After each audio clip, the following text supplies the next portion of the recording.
किसी सहाबी ने अपने बच्चे की शादी पर अपने घर में लाइटिंग नहीं कराई, लेकिन आपको दुनिया का कोई आलिम ये फतवा नहीं दे सकता कि लाइटिंग कराना हराम है। आप शादी के मौके पे सारी गली सजा लो, आप सारी छतों पे लाइटिंग करा लो, कोई आदमी ये आपको फतवा नहीं दे सकता कि शादी के मौके पर लाइटिंग कराना जायज नहीं। कभी सुना है आपने किसी से? बोलिए। ये जायज है, जायज पैसे हैं तो ठीक। बल्कि मैं इससे आगे बढ़ता हूं, इससे थोड़ा और आगे जाता हूं। हजरत आयशा सिद्दीका रदी अल्लाह तआला अन्हा फरमाती हैं, मेरा जो कमरा था ना जिसमें मैं हुजूर के साथ रहती थी और एक लंबा जिंदगी का अरसा गुजारा, उसमें 3 आदमी सो सकते थे, चौथे के लिए जगह ही नहीं थी और कच्चा था। खजूर के तने खड़े करके उस पर खजूर के पत्तों की छत डाली गई थी। मैं जब हाथ उठाती थी तो मेरा हाथ अपनी छत को छू जाता था। ये है सुन्नत नबी पाक की, ये हुजूर का तरीका है। बताइए पक्के घर में, लेंटर वाले घर में रहना जायज के नाजायज? क्यों जी? हुजूर तो कच्चे मकान में रहते थे, आपने कैसे पक्का बना लिया? अल्लाह के महबूब अली दीन को उसकी असल बात में समझें। आप ऐसा ना करें जिसमें इंतशार और उम्मत तकसीम हो, उसका असल मिजाज देखें। मेहंदी के मौके पे अगर कोई आदमी 6 देगे दाल चावल की पकाता है तो मना नहीं, जायज पैसों से पकाए। उन्हें लाइटिंग लगवाई, कोई मना नहीं। सारे मोहल्ले को खाना खिलाया, कोई मना नहीं। बल्कि नबी पाक ने फरमाया बेहतरीन मुसलमान ही वो है जो सलाम पहले ले और रोटी ज्यादा खिलाए, तो बेहतरीन मुसलमान है। नाजायज क्या है? नाजायज है शादी के मौके पर बैंड बाजा बजाना, उसमें रक्स करना, उसमें भंगड़े डालना, औरतों मर्दों का इख्तलात होना, औरतों की मूवी बनाना, ये चीजें नाजायज है। तो जो नाजायज है उस पर पाबंदी लगाई जाएगी, जो जायज है उसके बारे में ये कहा जाएगा कि भाई एहतियात की जाए, सुन्नत की तरफ देखा जाए तो बेहतर यही है।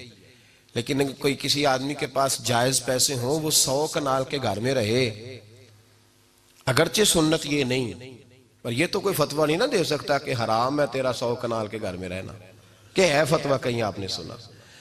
तो हमारे यहाँ तकलीफ का मामला ये है। देखे मेरे भाई, किसी भी सहाबी ने, बड़े दर्द के साथ बात कर रहा हूं और ये मेरा दर्द है, मैं दर्द से अपने दिल को, अपने ईमान को हाजिर नाजिर कह के बात कर रहा हूं। उम्मत बट जाती है हर मौके पे यार, हर जगह ही तकसीम हो रही है उम्मत मुस्लिमा। हर रोज कुछ ना कुछ फतवे ऐसे मिल जाते हैं जिसमें दरारें पड़ती हैं। किसी सहाबी ने किसी मस्जिद के अंदर इश्तिहार छपवा के ऐलान करा के दरसे कुरान कराया है कभी? सीरतुन नबी का जलसा, खत्म बुखारी, मदरसे का दस्तार फजीलत का जलसा, आपने इश्तिहार पढ़े हैं ना? ये सारे मकातिब फिक्र के होते हैं कि नहीं होते? किसी सहाबी ने इस तरह, वो तो रोज दरसे कुरान देते थे, लेकिन इस तरह इश्तिहार छपवा के, पोस्टर लगा के, और मिस्र से किसी सहाबी को स्पेशल बुलवा के या यमन से बुलवा के मस्जिद के अंदर कभी दरसे कुरान के इज्तिमात कराए, सीरतुन नबी के जलसे, खत्म बुखारी के? ओ भाई, ये सारी चीजें हुजूर के सहाबा की सुन्नत से मुरवजा अंदाज में साबित नहीं। मुझे बता मेरे भाई, मैं दर्द के साथ तुझसे सवाल करता हूं कि सीरतुन नबी के जलसे में तू पेशावर से मौलाना बुलाए, पिंडी से बुलाए, तू गुजरात और कराची से लोगों को बुला करके अगर सीरत का जलसा कराए और तू उसमें एक आदमी को कराची से बुलवाया जा रहा है तो तूने उसको 20,000 की टिकट भी दी और इश्तिहार पे भी जलसे पे खर्च हुआ, फिर लंगर भी पका, खाना भी तूने खिलाया, ना तुझे कोई बेवा याद आई, ना तुझे कोई मिस्कीन याद आया, ना तुझे कोई गरीब याद आया।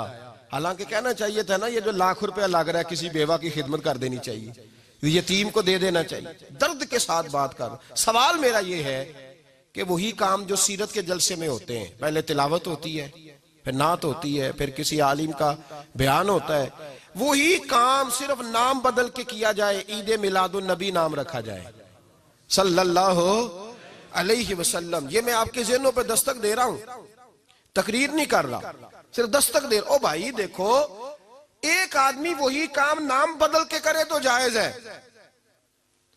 और अगर उसमें नबी पाक के मिलाद का नाम रख लिया जाए या नात का नाम रख लिया जाए तो फिर मुझे इजाजत दे मैं तुझसे सवाल करूं कि सिर्फ तुझे हुजूर की तारीफ पूरी लगती है? फिर मुझे इजाजत दे कि मैं तुझसे पूछूं कि सिर्फ तुझे नात अच्छी नहीं लगती? फिर मुझे इजाजत दे कि मैं तुझसे पूछूं कि तुझे सिर्फ रसूलुल्लाह के कसीदे अच्छे नहीं लगते? दे मुझे इजाजत कि मैं तुझसे सवाल करूं कि जहां जिक्र रसूल की बात आए वहां तू परेशान क्यों होता है? तुझे पता ही नहीं ये तो वो जिक्र है कि रब फरमाता है तुम बयान करो ना करो वरफा ना अल्लाह का जिक्र। महबूब मैंने खुद तेरे चर्चे सारी दुनिया में बुलंद फरमा दिए। और नबी पाक ने पूछा हजरत जिब्रील से कि चल जिब्रील तू बता मेरी उम्मत को पता चले रब ने मेरा जिक्र कैसे बुलंद किया है। तो जनाब जिब्रील कहने लगे महबूबा रब फरमाता है मेरे नबी से कह दे जहां जहां तेरे रब का जिक्र होगा वहां वहां तेरा भी जिक्र होता रहेगा। ये तो मोहताज ही नहीं किसी का।